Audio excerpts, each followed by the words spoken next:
Emperor's New Groove. Now here's a rare case of a movie that went from being a forgotten piece of media that came and went in theaters to one of animation's biggest cult favorites.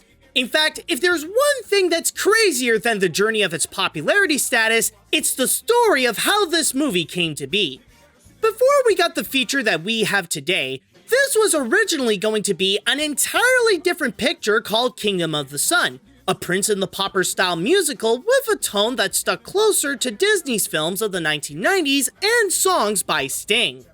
However, due to the fact that it was just not working as well as they wanted, they ultimately decided to hit the reset button and create an entirely new feature, only keeping very little of the original concept like a few characters and the Mesoamerican setting. They even made a whole documentary about it called The Sweatbox, but somehow, despite being easy to find online, Disney is trying to hide this deep in their vault to make people forget about it, like almost next to where they put Song of the South and the possibility of making new original characters for the theme parks.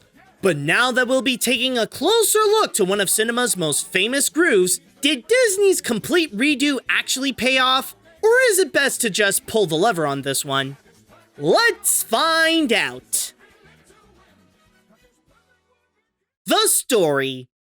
Since Disney completely scrapped their traditional storytelling formula for this one, they ultimately decided to go towards a completely different direction.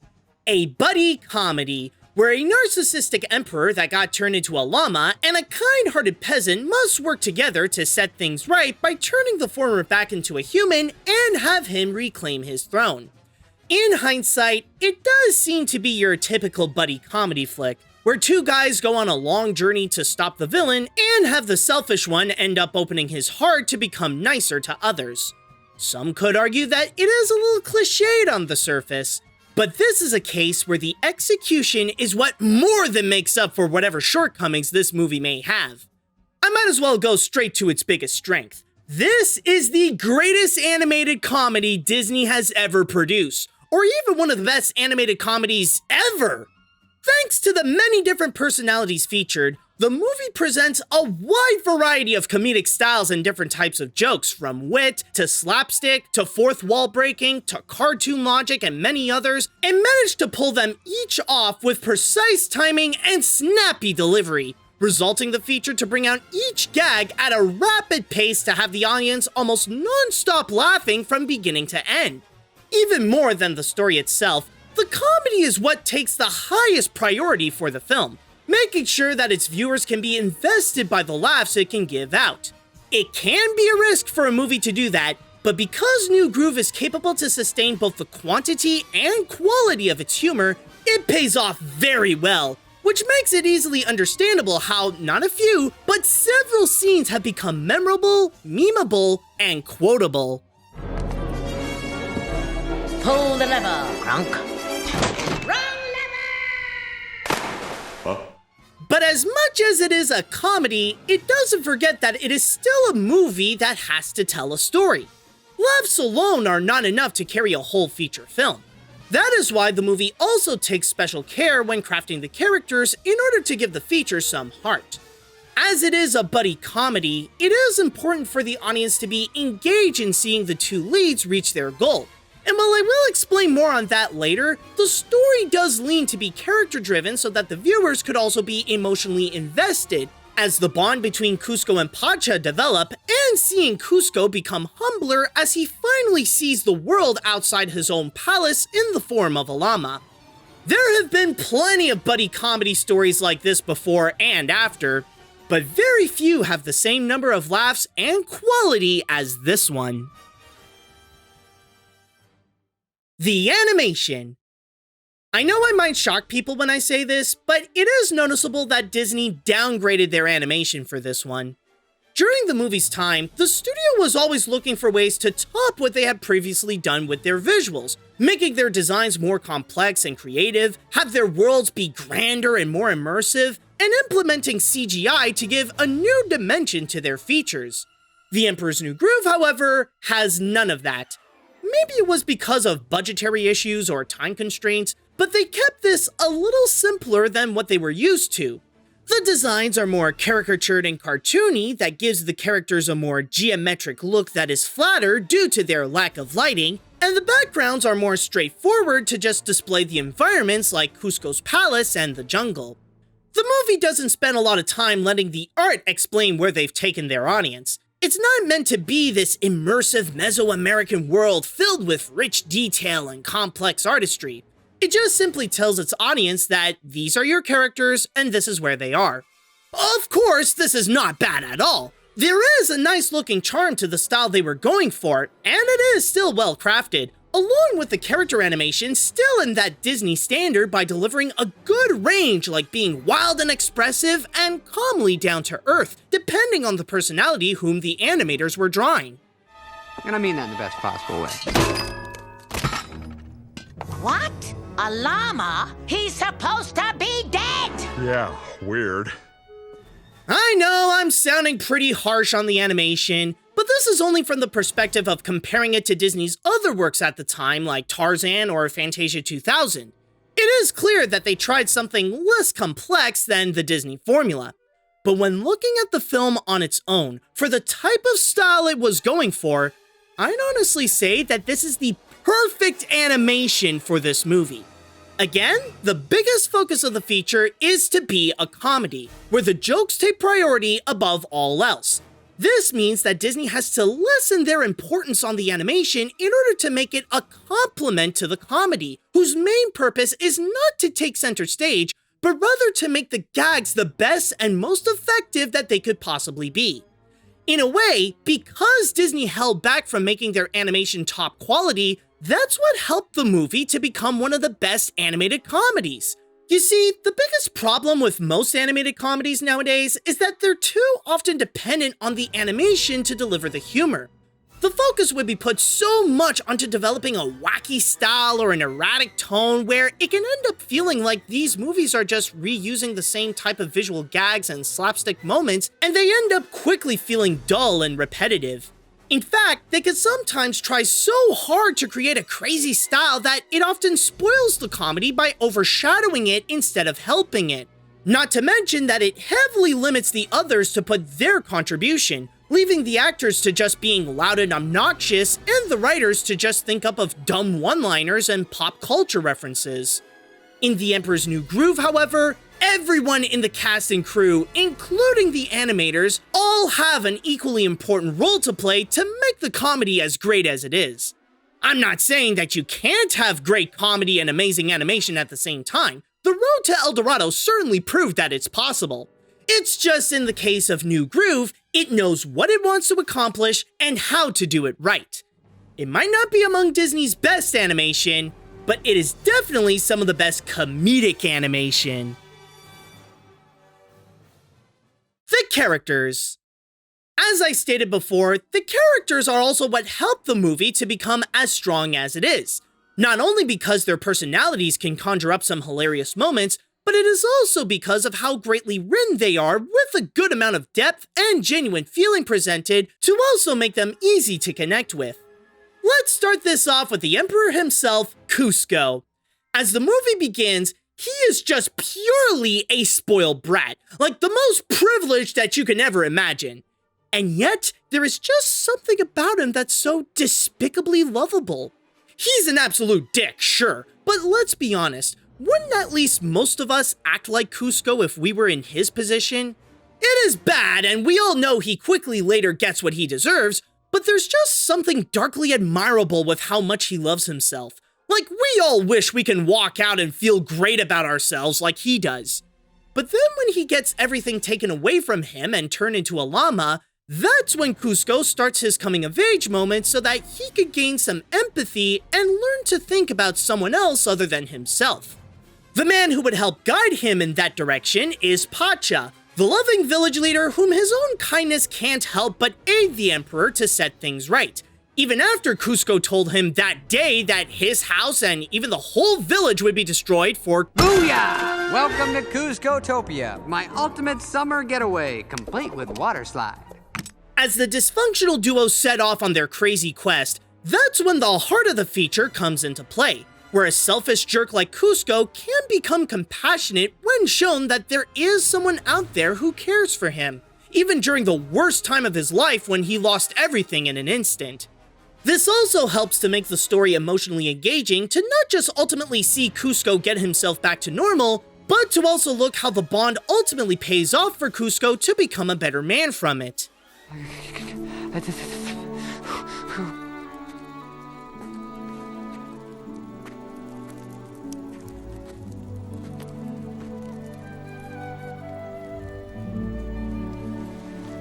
But the reason why the Emperor became a llama in the first place is because of his former advisor, Yzma, who is as cold-hearted as Kuzco, but wants to take over his gig by trying to kill him with the help of Kronk, her dumb but caring henchman who just wants to make whoever he serves happy, especially with his cooking.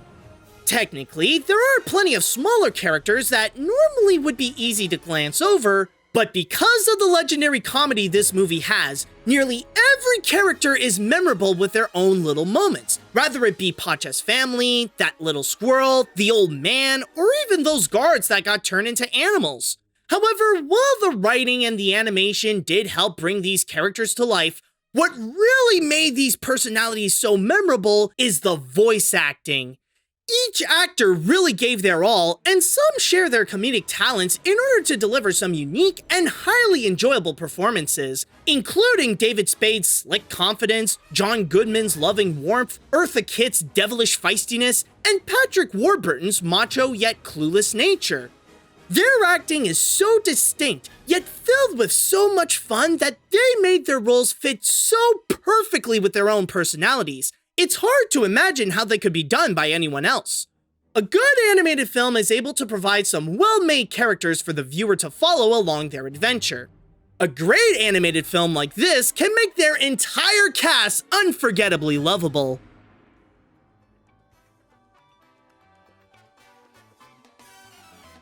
There are plenty of animations throughout Disney's history that can get a good laugh.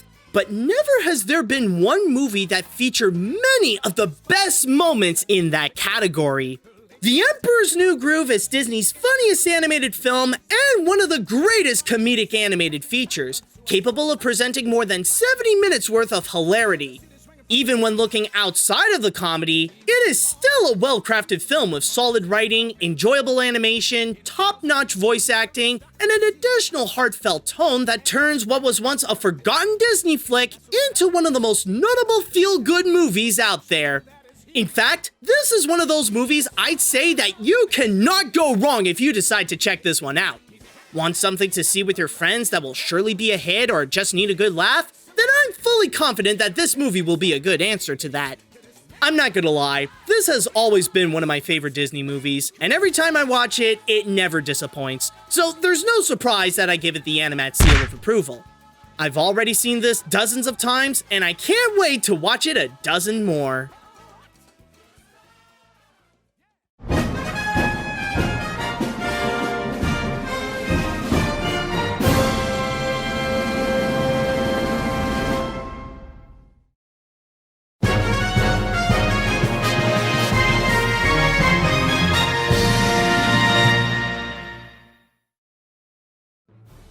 Hey guys, this is Animat, and I want to start things off by giving out a huge thanks to Peyton Michael for his amazing support on Patreon that allowed him to get some amazing rewards, including this one where he got to ask me to review The Emperor's New Groove. And like I already stated in the review, I love this movie, and I have already stated in the past that this is one of my favorite animated films from Disney. It's just such a blast, and I've loved it ever since I first saw it in theaters back in 2000, and ever since then, every time I watch it, it is always a blast. It is always so much fun, and that is always a great indicator of a really good animated movie, or you know when it truly does work, when no matter how many times you watch it, you never get tired of it. You never get sick of it, because every time you pop it up, you know it's going to be fun. You know it's going to be a blast. And even if you remember those scenes, like even if you know what happens next, you know what happens next is going to be hilarious. You're going to have a good time with it. And no matter what, it will definitely be good. And this is definitely one of those films where no matter how many times I watch it, it never disappoints. In fact, I could even say that I don't know how many times specifically I have watched this movie in particular, but it is at the point where I have seen it so many times where I can remember what scene is going to happen next. Like, I almost remember everything that does happen in this movie bit by bit. Now, I am not saying that I'm like Sung-Won Cho, who is capable of remembering the entire movie by memory like he does with Peter Pan, but I am saying that if I do watch it again, which I probably will sometime soon, I'll be honest, if I do see it again, then I will recall what's going to be happening next. I know what's going to be the next scene or the next moment that will occur. And there might be a few times where I might even lip sync or I might even say some of the quotes, but I'll definitely have fun with it. I'll definitely have a good time. So yeah, I think it is safe to say that I know that when coming in,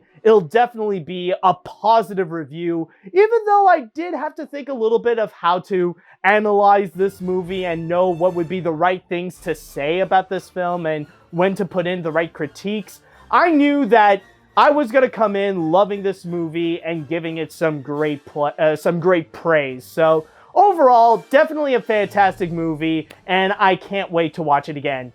So now with that said and done, it is now time that we are going to jump onto the animation hat for the next review. So before I go and pick the next movie to review, I just would like to go and start things off by saying that if you guys would like to be like Peyton and you want to go and support my work and get some amazing rewards at the same time, including but not limited to seeing my videos before anyone else, then all you have to do is go to patreon.com/animat. But at the same time, if you guys would like to go and suggest me a movie to review and I would put onto the animation hat, then all you have to do is write me an email at animatsreviews@gmail.com.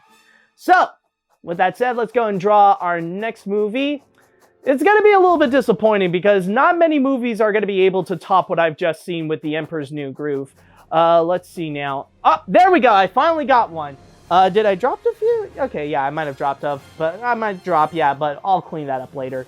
But anyways, the next review shall officially be... let's see now. Oh, well, this is going to be interesting now. Okay.